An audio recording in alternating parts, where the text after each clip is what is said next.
الحارس اللي بعد كده هو حارس بعيد خالص عن اوروبا.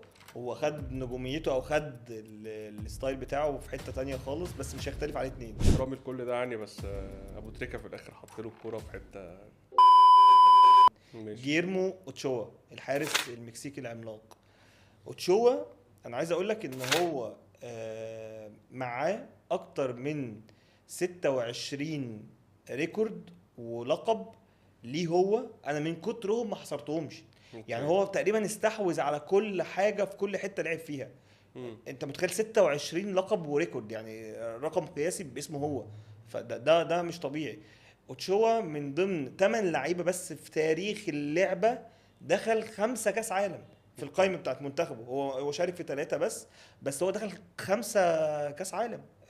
ده اوتشوا مترشح من ضمن المرشحين للبالون دور 2007 وبيلعب في كلوب امريكا. حارس وبيلعب في كلوب امريكا. ايوه السنه اللي خد فيها كاكا البالون دور، فاهم؟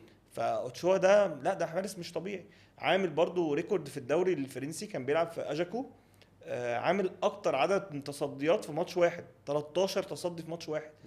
ريكورد ما زال مسجل باسمه لغايه اللحظه دي. اوتشوا اكتر لاعب في تاريخ اللعبه واخد عدد من البطولات مع المنتخب، 7 بطولات. احترامي لكل ده يعني، بس ابو تريكه في الاخر حط له الكوره في حته.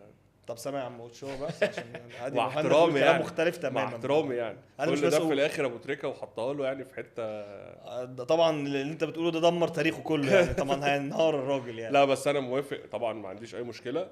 وانا فعلا كان بيتشاف كتير بسبب ماتش، وحتى ماتش الاهلي ده احنا يعني عرفت ان هو اوتشوا فعلا. وبعد كده كل الكلام ده بسبب ماتش الاهلي بتاع كلوب امريكا. الجون بتاع ابو تريكه طبعا برضه هعيده تاني يعني، لان هو اللي شهره. ها لا مش هو اللي شهره يعني بس يعني تمام تمام يعني.